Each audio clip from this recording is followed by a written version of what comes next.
My name is Linda Harper, and I never expected that at 64 years old, I would be sitting in a neurologist's office, listening to a stranger warn me about my own daughter. The room was cold and bright, washed in the kind of fluorescent light that made everything feel sharper and more unsettling. My husband, Rob, sat across from me, answering memory questions with the confused sincerity of a man who no longer trusted his own mind. He was 71 and had always been steady and deliberate, a man who could fix any machine on our Ohio farm without breaking a sweat. Now he could not remember what year it was. Dr. Elliot Grant flipped through his notes with hands that trembled just enough for me to notice. He asked Rob simple questions and waited as my husband searched his mind for answers that never seemed to come. I watched Rob's brows knit together, watched him apologize for not knowing, and felt my heart tighten in my chest. This had become our life.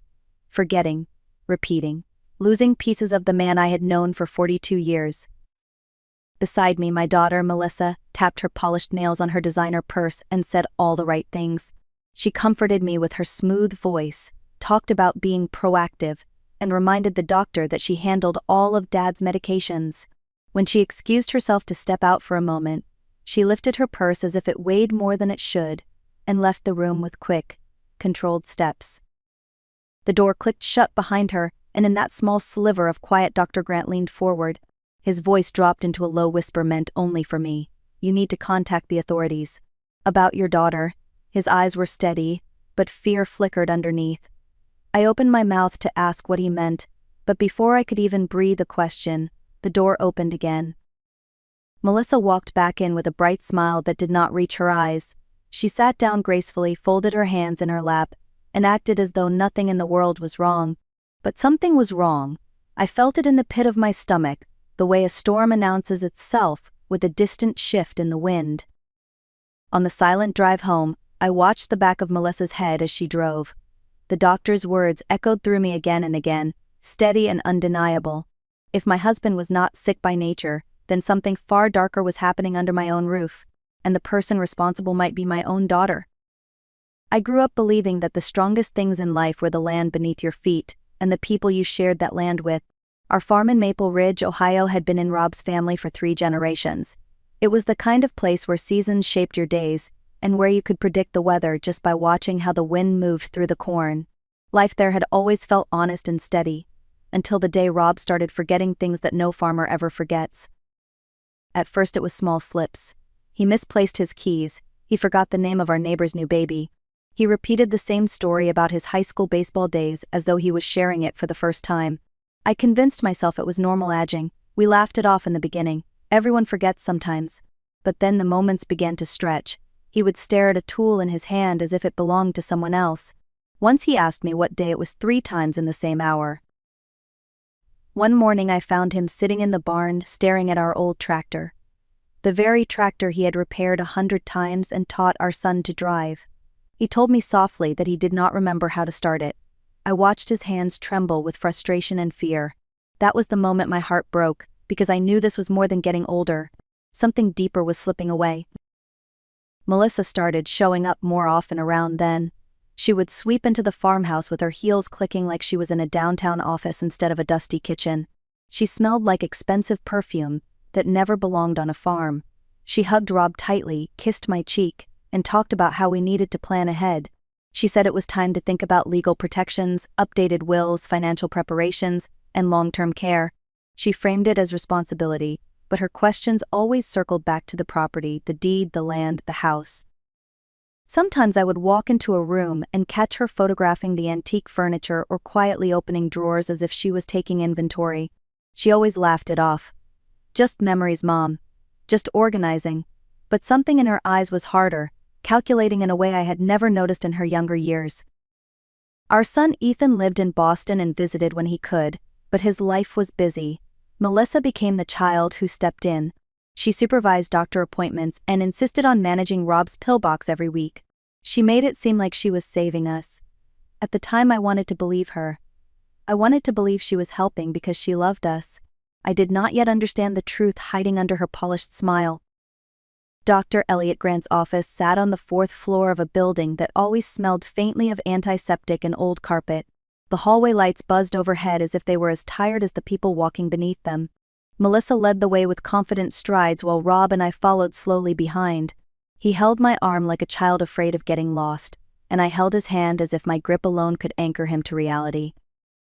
Inside the exam room, everything felt too quiet. The soft blue walls tried to create calm, but the stillness made my stomach twist. Rob settled into the chair beside me while Melissa sat directly across from the doctor, her posture straight and purposeful. She watched him closely, offering information before he even asked for it. She spoke about Dad's routines, his memory lapses, his medications. She spoke as though she were the one living with him every day instead of the one visiting once a week. Dr. Grant began the tests. First simple questions, then tasks meant to measure cognition. Rob struggled almost immediately. He squinted at the calendar the doctor placed in front of him. He hesitated when asked to list the months of the year. He tried to laugh off the mistakes, but the worry in his eyes betrayed him. Seeing him fail tests that once would have been effortless made something inside me crumble. But while I felt heartbreak, the doctor seemed unsettled in a different way. His hands fidgeted with his pen. His eyes darted between Melissa and me as though trying to decide what he could safely say. He asked who managed Rob's medications. Melissa answered quickly, "I do. I set everything up." The doctor hesitated. "Has he been taking anything new recently?" Melissa's voice grew firm. "Just his usual prescriptions. Vitamins. Nothing unusual. I take care of it." Then she stood. "Sorry, I need to step out for a minute." She grabbed her purse, holding it close, and left the room. The moment the door clicked shut, the entire energy in the room shifted. Dr. Grant leaned forward. The slight tremor in his hand turned into something sharper. He lowered his voice. "Mrs. Harper, you need to speak to the authorities. About your daughter." My heart stuttered. I tried to ask why, what he had seen, what he suspected, but before he could finish forming the words, the door opened again. Melissa walked in with a smile that was too smooth, too ready. She sat down and crossed her legs, completely unaware of what had just been said in her absence. Dr. Grant straightened in his chair, his expression instantly professional. On the drive home, Rob dozed off in the passenger seat while Melissa hummed along with the radio. But I could not stop hearing that whispered warning. If Rob's decline was not natural, then someone had helped it along. And that someone might be the daughter I once trusted with everything. That night, long after Melissa had gone to bed, I walked down the hallway with a weight in my chest that felt heavier than anything I had ever carried. The farmhouse was quiet except for the creaks of old wood settling in the cold. I paused outside the guest room where Melissa slept, my hand trembling on the doorknob. I had never gone through my daughter's belongings in my entire life, but something stronger than guilt pushed me forward. Fear. Her overnight bag sat open on the chair. I sifted through folded clothes, a makeup pouch, a tablet, a notebook filled with tidy lists and financial notes. Nothing alarming. Nothing unusual. Then my fingers brushed something hard wrapped in a silk scarf at the D of the bag. A small amber bottle. The label was half torn. Only the end of the drug name remained, along with tiny printed words that made my blood run cold. For veterinary use only. I sat down on the edge of the bed feeling dizzy. Why would Melissa have a sedative meant for animals? Why had she been the one so insistent on handling Rob's pills every week? The questions circled in my head like storm winds. The next morning Melissa came to breakfast looking perfectly composed in a tailored blouse and neat slacks. She moved around the kitchen with practiced ease, opening the pill organizer she had prepared and handing Rob his morning medication. "Here you go, Dad, your vitamins." I watched him swallow them without hesitation, my heart twisted. Melissa talked casually about a memory care facility near her apartment in Columbus. She said it would be easier for both of us. She said the farm was too much work. She said I was stretching myself too thin. Her voice was soothing, but there was steel underneath it. After she left for work, I drove to the Maple Ridge Library. I had never used a computer without someone guiding me, and my hands shook so badly I could barely move the mouse. Jenna Myers, the young librarian with a bright smile, came over to help. She sat beside me while we searched the fragments of the drug name online. It took 20 minutes to find a match. A veterinary sedative, known to cause confusion, memory loss, increased dependence, and symptoms that could easily be misdiagnosed as dementia in older adults. Jenna covered her mouth. Who would ever give this to a person? Someone who does not want him to remember, I whispered. I called Dr. Grant's office, but the receptionist insisted he could not speak without Rob present. I called the police next, I tried to explain the bottle, the timeline, the sudden decline. But the officer's tone turned gentle, almost patronizing. "Ma, and do you have proof your daughter actually gave him this? Do you have witnesses? Could the bottle belong to someone else?" They thought I was the one losing my grip. When I hung up the phone, a loneliness I had never known settled over me. No one believed me. Not the doctor's staff, not the police, not even my own son hundreds of miles away. If I wanted answers, I would have to find them myself. That night I sat at the kitchen table long after Rob had gone to bed. The pill organizer Melissa prepared every week rested in front of me like a silent threat. 7 compartments, 7 days, each one filled with medications I had never fully questioned until now. I opened the Friday slot and carefully poured the pills onto a white plate. My hands trembled as I took photos of each tablet, turning them over the way Jenna had shown me at the library. Evidence. I needed evidence. I separated the pills I recognized from years of refilling prescriptions. The small white tablet for blood pressure, the yellow one for cholesterol, but there were others I did not know. 3 small blue pills with no markings I could match to anything in our home cabinet. I sealed them inside a plastic bag, labeled the day with a handwritten note, and hid them inside my sewing box. If Melissa suspected anything, she would destroy every shred of proof. The next morning I gave Rob only the medications I could verify. No unknown pills. No blue tablets. I watched him with a vigilance I had not felt since our children were toddlers. By afternoon something shifted. He asked about the weather. He remembered that Ethan lived in Boston. He even told me he felt less foggy, as if a window had opened somewhere in his mind. By evening he laughed at a joke on the television, something he had not done in months. The sound startled me. It sounded like my husband again. It was the first hopeful moment I had felt in a long time, and it terrified me. I knew I needed help, real help. I called Ethan. I told him everything. The bottle. The drug intended for animals. The warning from Dr. Grant. Rob's sudden improvement when I removed the suspicious pills. But Ethan hesitated, and I felt my heart sink as he apologized for thinking I was overwhelmed, for believing maybe I was imagining things. He reminded me that Melissa had always been the responsible one, the one taking care of everything. When he confessed that he had signed legal documents Melissa gave him during his last visit, something inside me broke. She had pulled him into her plan without him even realizing it. After I hung up, I drove back to the library. Jenna was shelving books when I approached her. I told her I needed more than internet searches. I needed information on attorneys. Someone who understood elder law. Someone who would believe me. Within minutes she had found the name of an estate lawyer in Columbus, Jonathan Reed, along with a list of his cases. I recognized Melissa's name on several documents. My stomach tightened. The next morning I stood in his office with the folder he reluctantly handed me. Page after page revealed transfer forms, updated wills, and power of attorney documents signed during the period when Rob was most confused. Documents Melissa had orchestrated. When I left his office clutching the copies, the cold air hit my face like a slap. I was no longer wondering, I was certain. My daughter had been planning something far darker and far longer than I ever imagined. I was halfway home from Columbus when my phone rang. It was Mrs. Green, our neighbor who had known Rob since he was a teenager baling hay for her father. Her voice shook through the speaker. "Linda, you need to get back here. Now, your daughter is at your house with some official woman and a deputy.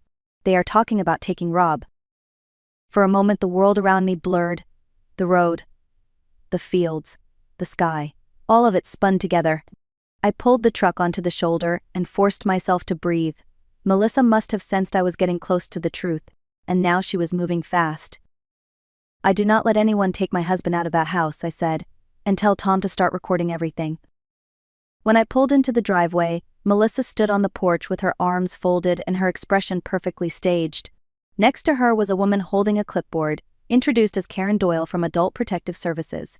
A deputy sheriff, Mark Sullivan, stood beside them with a neutral expression, though his eyes flicked between us with curiosity. "Mom," Melissa said in a calm voice meant to sound rehearsed, "we are here because you need help. Dad is not safe here anymore." Karen stepped forward. "We received a report expressing concern for your well-being and your husband's. Your daughter says you have been forgetting things, showing signs of confusion, and refusing appropriate care." I stared at Melissa. Her face was smooth, controlled, flawless. The face of someone who had already rehearsed her lies in the mirror. Before they could take another step, I lifted the folder in my hand. "Actually," I said quietly, "I think you should see this first."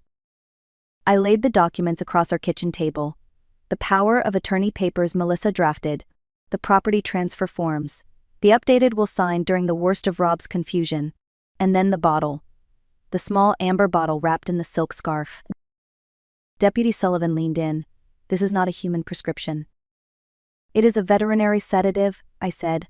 "My husband has been taking pills he should never have been given, and he has shown significant improvement since I removed them from his medication routine." Karen examined the bottle, then the documents. Her confident posture softened as she glanced back at Melissa. "Did you prepare your father's medications?" "Of course I did," Melissa said sharply. "I have been the only responsible one in this family." Tom and Mrs. Green stood in the doorway, recording. Mrs. Green spoke up. "I saw Rob this morning. He was clearer than he has been in months. Something has changed, and it is not his dementia." Melissa's mask cracked. She raised her voice. "This is ridiculous. Mom is losing her mind. She is the one who needs supervision." Karen nodded slowly but thoughtfully. "For now we will be opening a formal investigation. Until it is complete, you will not be allowed unsupervised access to your father's medications or his legal affairs." I looked at Melissa. "You need to leave this house."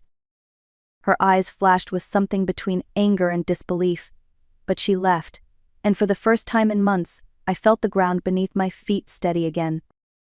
The truth was finally rising to the surface.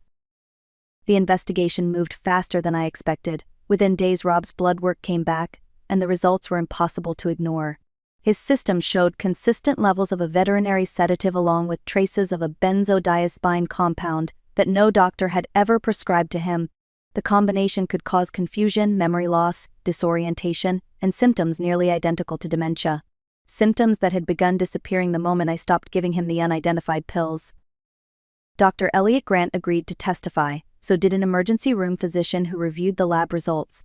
Their statements formed the backbone of the case the state built against Melissa. The courtroom was smaller than I imagined, with wooden benches and sunlight spilling through tall windows. The air was heavy with a quiet tension. Melissa sat at the defense table in a charcoal suit, her hair pulled back tightly. She looked confident at first, but her eyes flickered every time the prosecutor mentioned the bottle or the forged paperwork. Judge Ramirez presided, a woman with a calm expression but eyes that missed nothing. She listened carefully as the prosecutor outlined a pattern of manipulation. Melissa had taken control of Rob's medications. She had altered legal documents during the period of his worst confusion. She had misrepresented his medical condition. She had attempted to take over the farm and place both of us in positions where she could access everything we owned. When Dr. Grant took the stand, his voice was steady. He explained how Rob's symptoms did not fit typical dementia progression. He described inconsistencies in the lab results and the warning signs he saw during the appointment. He stated clearly that the drugs found in Rob's system could not have been taken accidentally.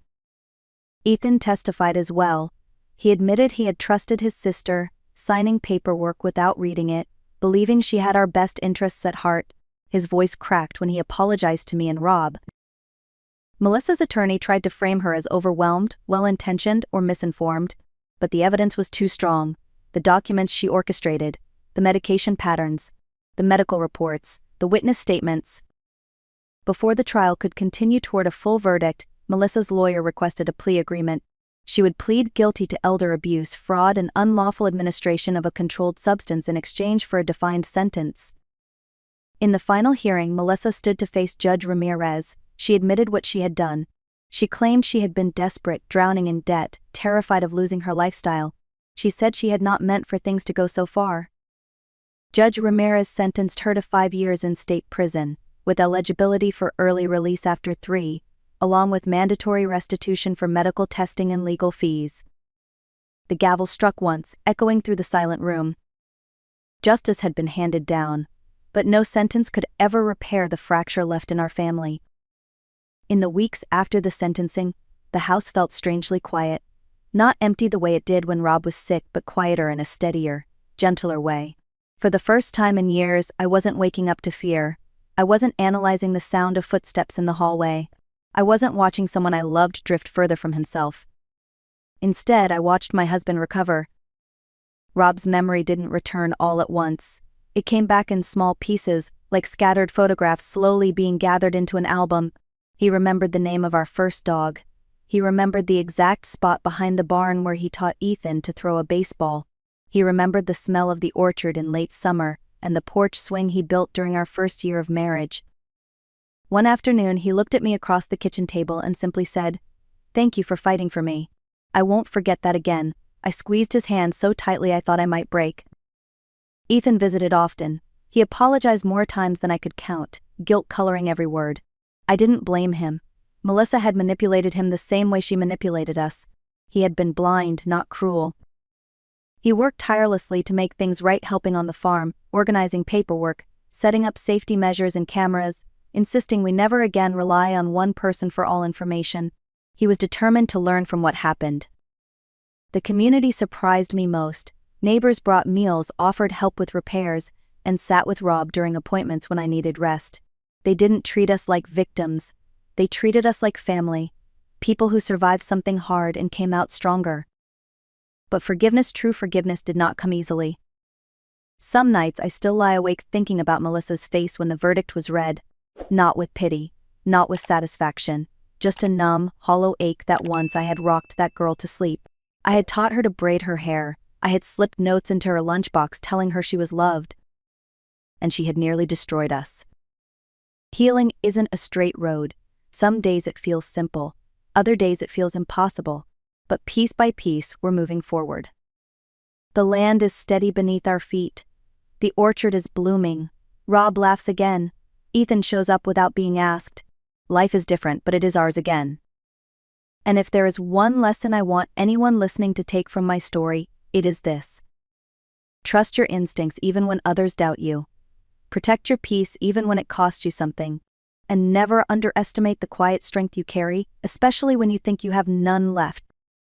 If this story moved you, please take a moment to like the video, share it with someone who might need it, and let me know in the comments where you're watching from. Your support means more than you know. Thank you for listening. Stay safe, stay aware, and I'll see you in the next story.